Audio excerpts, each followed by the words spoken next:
ഈ മണിക്കൂറിലെ പ്രധാന തലക്കെട്ടുകൾ നോക്കാം. ആദ്യം ക്രൈസ്തവ സഭയെ അടുപ്പിക്കാനുള്ള BJP നീക്കത്തിൽ കോൺഗ്രസിൽ ആശങ്ക. വിഷയം ഗൗരവത്തോടെ കാണണമെന്ന് എ ഗ്രൂപ്പ്. രാഷ്ട്രീയകാര്യ സമിതി വിളിക്കണമെന്നാവശ്യപ്പെട്ട് നേതൃത്വത്തിന് കത്ത്. രാജസ്ഥാൻ കോൺഗ്രസിലെ തർക്കത്തിൽ പ്രതിസന്ധിയിലായി കോൺഗ്രസ് നേതൃത്വം. സച്ചിൻ പൈലറ്റിനെതിരെ കടുത്ത നടപടിക്ക് സാധ്യതയില്ല. ശാസനയിൽ ഒതുക്കിയേക്കും. സച്ചിനെതിരെ കടുത്ത നടപടി വേണമെന്ന നിലപാടിൽ ഉറച്ച് ഗെലോട്ട്.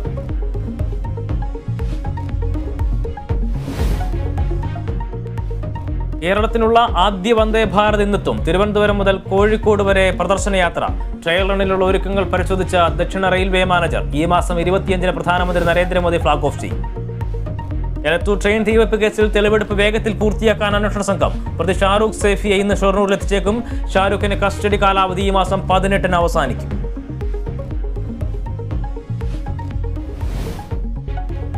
അരിക്കൊമ്പൻ പ്രശ്നത്തിൽ സുപ്രീം കോടതിയെ സമീപിക്കാൻ ഒരുങ്ങി കേരളം. ആനയെ പുനരധിവസിപ്പിക്കുന്നതിൽ ഉയരുന്ന എതിർപ്പ് അറിയിക്കും. അരിക്കൊമ്പനുള്ള GPS കോളർ ഇന്നെത്തും.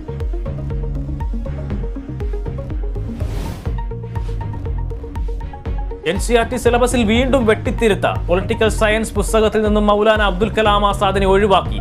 കാശ്മീർ ലയനത്തിനുണ്ടായിരുന്ന ഉപാധിയെക്കുറിച്ചുള്ള പരാമർശവും നീക്കി.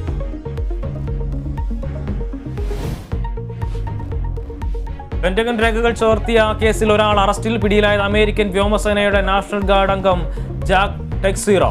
അറസ്റ്റ് യുക്രൈൻ യുദ്ധത്തെക്കുറിച്ചുള്ള ഉൾപ്പെടെയുള്ള അതീവ രഹസ്യ രേഖകൾ മാധ്യമങ്ങളിൽ വന്നതിന് പിന്നാലെ.